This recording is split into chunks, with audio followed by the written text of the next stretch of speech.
Goldbroker.com own real physical gold and silver bars stored outside of the banking system.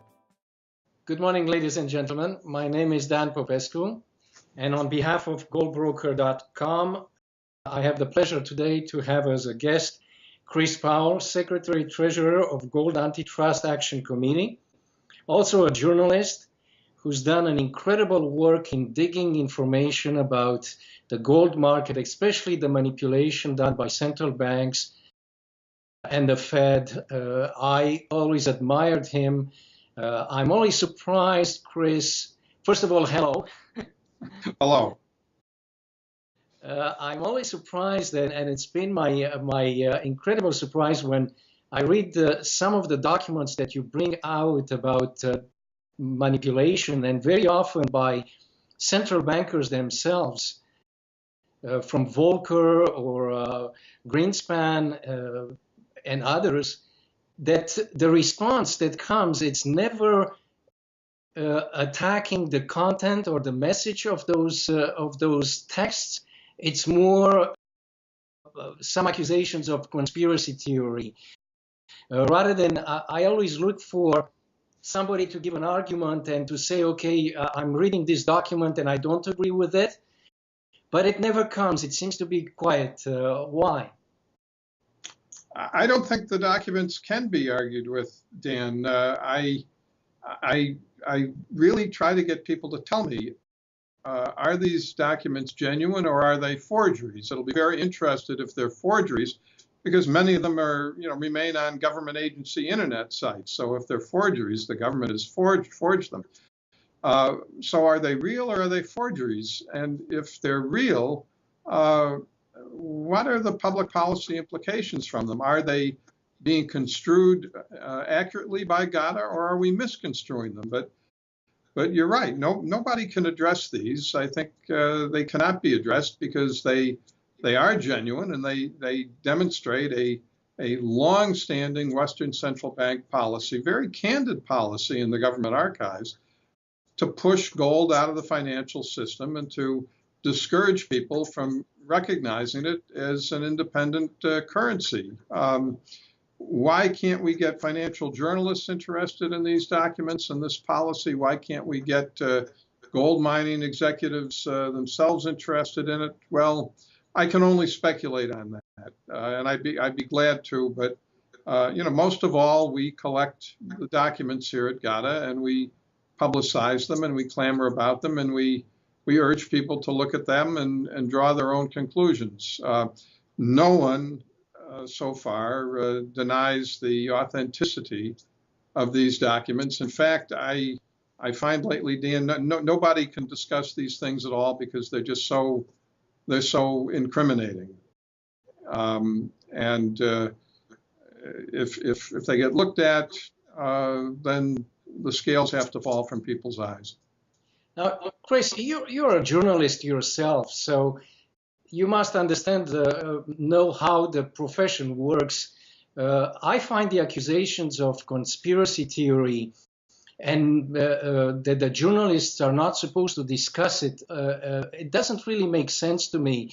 I'm old enough to remember the 70s when from CNN, there was no CNN, but CBS, ABC, NBC, you had inquiries into UFOs on a constant basis in the New York Times or all the major magazines doing. And for me, that's the role of a journalist. You investigate, and then you have an article denying the allegation, saying it was just a conspiracy and I just proved it, or you confirm it, like the Watergate. It was at the beginning, it was a conspiracy. They investigated and they came out with the conclusion that there is something to go even further than that. And they did it. The Washington Post did it. Why, when it comes to gold, I see on different television stations, very often the moment you bring the subject up, they say we cannot get into it. Why? I think it's too sensitive to Western governments, and the control of the gold market, the rigging of the gold market, is part of the rigging of all markets generally. It is a monster scheme of expropriation of the whole world. It's a conspiracy against democracy. And there's nothing wrong with the word conspiracy here, as you suggest. There's conspiracy theory and there's conspiracy fact. We have collected the documentation of conspiracy fact. For example, when the European Central Bank meets secretly to discuss the policy toward gold of all its member banks and puts out a press release periodically saying that the bankers have met secretly to coordinate their gold policies and have decided to do the following.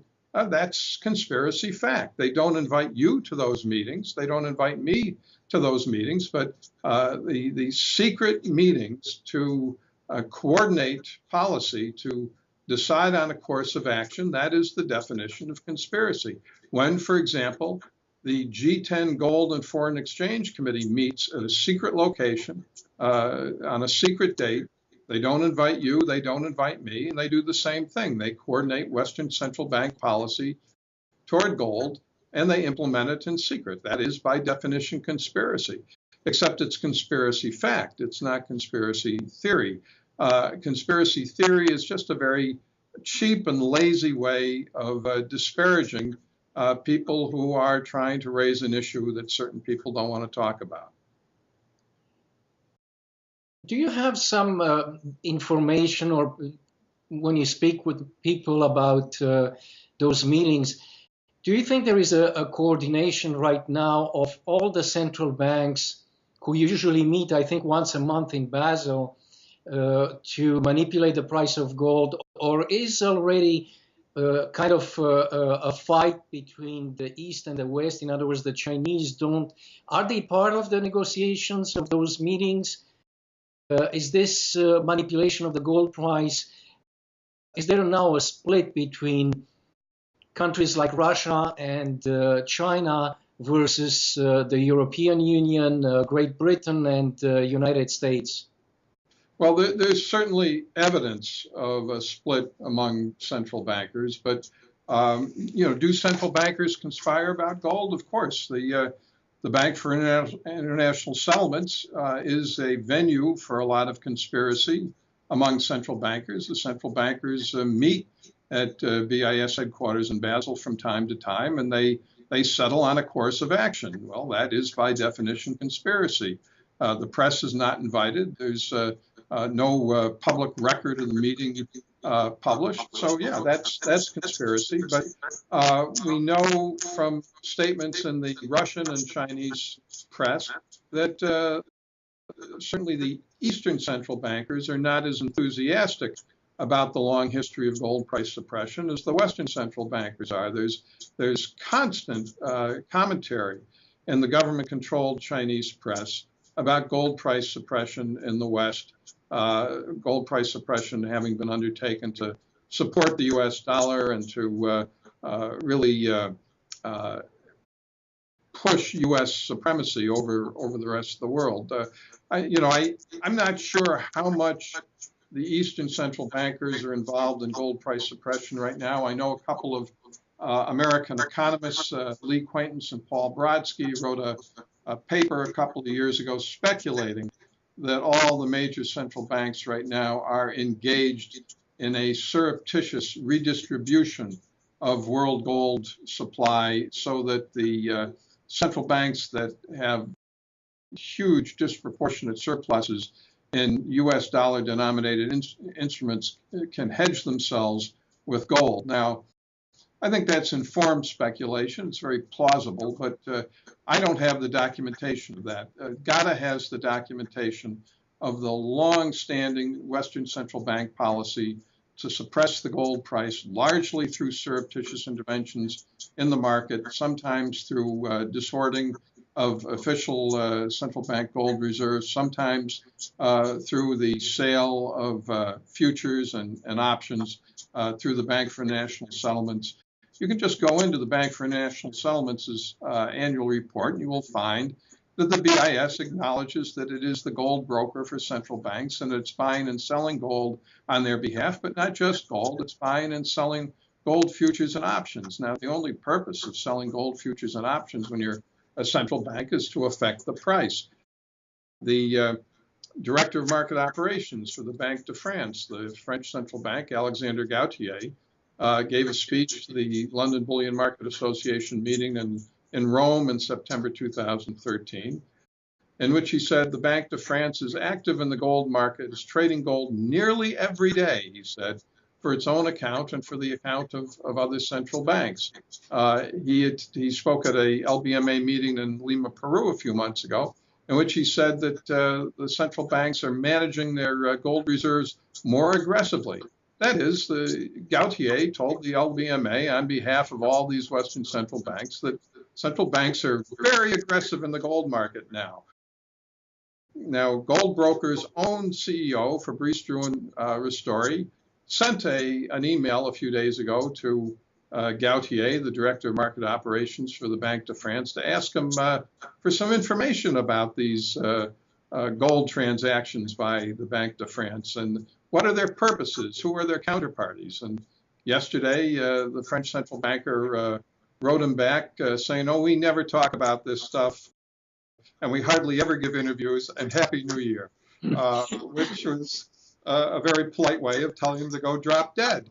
Now, what Ristori did on Gold Broker's behalf, I think, was really tremendous. He cornered a central banker and said, "Would you please tell us about your gold transactions?" And he got the central banker to tell him, "Oh, no, we never disclose any of this stuff." I've urged Fabrice to go back to Gautier and ask him, "Well, why don't you disclose it?" Now, I know what the answer is. I mean, the answer is the central banks don't disclose their surreptitious interventions in the gold market and other markets with their foreign exchange reserves, because the purpose of those interventions is to rig the markets and to deceive investors. Nevertheless, this dialogue with central banks now is something I've always dearly wanted to get started. I'm always peppering mainstream financial journalists with these documents and urging them to put a few specific questions to central bankers about their market interventions.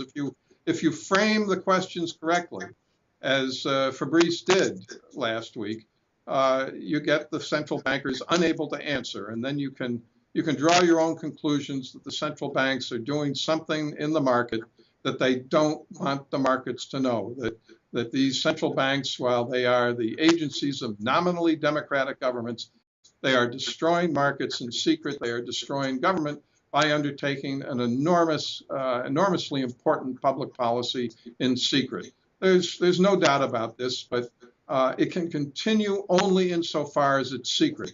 If the financial press ever gets onto this, if it ever starts pressing the central bankers for answers, if the financial press ever starts reporting that central bankers refuse to answer about their comprehensive interventions in the market, then I think the scheme fails. But only when the world becomes aware of it. The power of central banking is usually assumed to be the power to create infinite money, but I think central banking has a much greater power than that, and that's the complicity of the financial press not to report what central banking is doing. If central banking is ever exposed for what it is doing, central banking will lose most of its power. That's why I was asking you, because you're also a journalist. That surprised me the most is how much the majority of the journalists are not.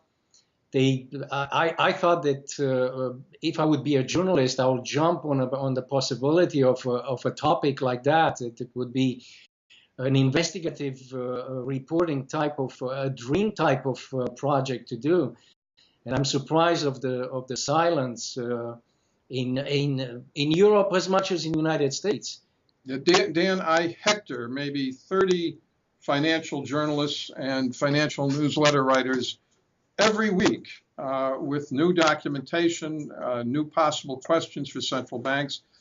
Just an hour or so ago, I sent them Fabrice's correspondence with the French central banker saying, look, the French central bank has just made it very easy for you. He says, we intervene in markets secretly, and we don't tell anybody about what we're doing, and we hardly ever give interviews. Well, this is a confession.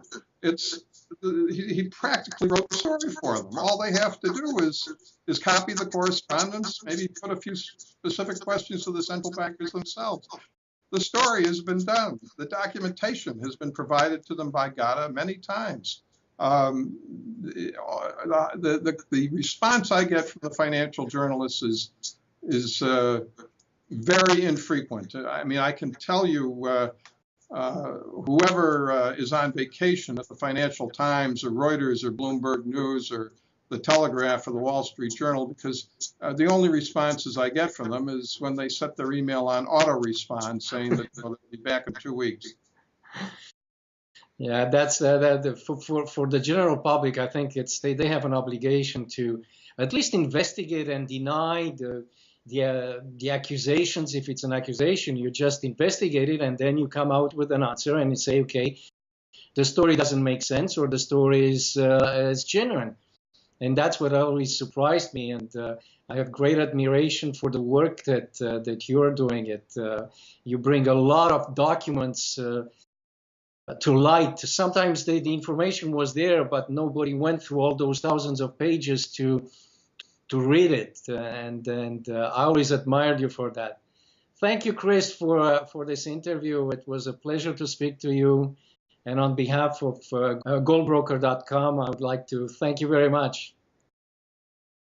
No, thank you, Dan, and thanks to Fabrice for his work today. I think he struck a very powerful blow against the unaccountability of Western central banking. Thank you, Chris. Have a nice year. Let's hope it's better for all of us. Yeah, thank you.